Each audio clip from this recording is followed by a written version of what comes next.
పెద్దలందరికీ నమస్కారం, రైతులందరికీ నమస్కారం. మనం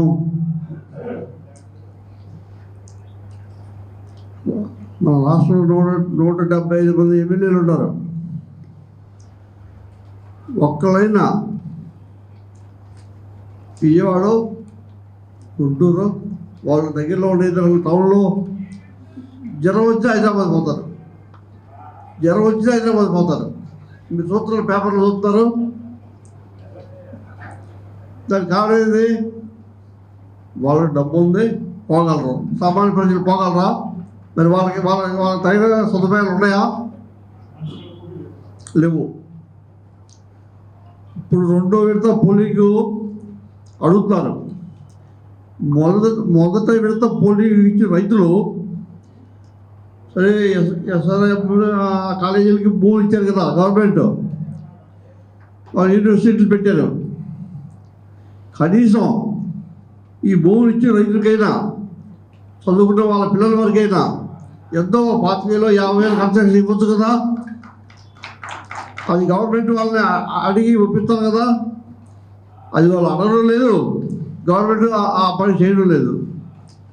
మరి మద్రాసు నుంచి వచ్చి ఇక్కడ చేస్తే వాళ్ళ కన్సెషన్, ఇక్కడ భూమి ఇచ్చే వాళ్ళకి లేదు. కాబట్టి మాకు ఇబ్బంది. శోభాదేశం చెప్పినట్టు తీగలోళ్ళు, వాగులోళ్ళు, మరి పండ్ల పొలం, సైట్ పొలం వాళ్ళు, ఇటువంటి వాళ్ళు ఉంటారు. మనం ఇద్దాం, మనకు 30,000 కావాలి చూసి మనం ఇద్దాం అనుకుంటున్నారు. 30,000 తర్వాత ఏట కొంచెం అమ్ముకోవాలి. అమ్ముకుంటేనే పోతారు.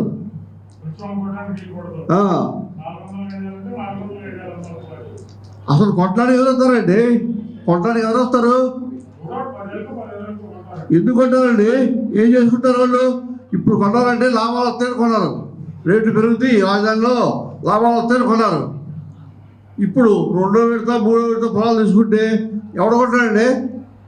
గజం కొట్టడానికి వస్తాడా? 5,000 గజం 5,000 ఉంది.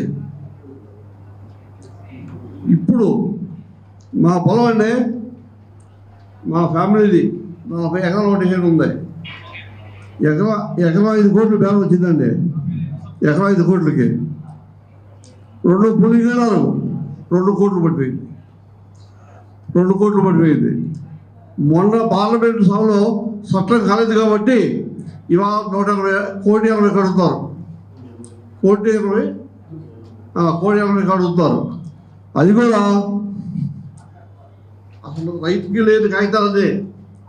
మీ పూర్వీకులదా?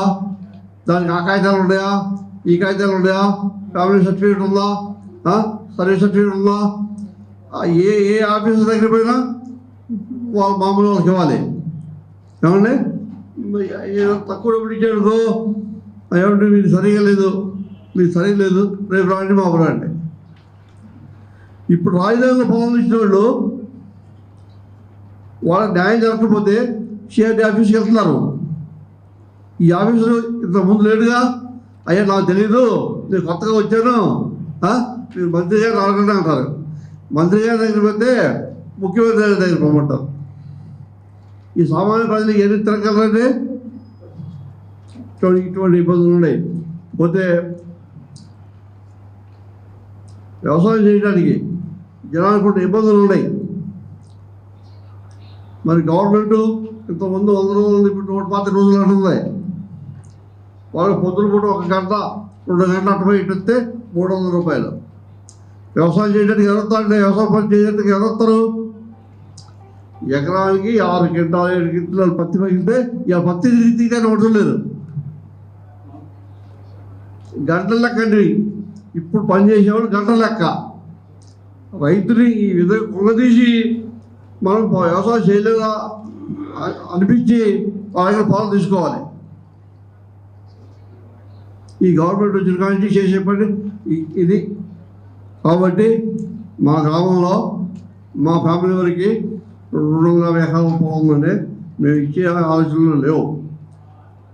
మాకు తగిన వాళ్ళు ఉన్నారు, వాళ్ళందరూ ఇవ్వరు. ఇప్పుడు నేను చెప్పాను కదా, సైట్ పొలం, వాగులో పొలం, కౌలు 5,000 10,000 కూడా ఇవ్వరు, పంట సరి పండవు. అటువంటి వాళ్ళు మేము ఇస్తాం అంటున్నారండి. అదే కథలో చెప్పేది చదువు. అట్లా కొంతమంది ఇస్తారు, మిగతా వాళ్ళు ఎవరు.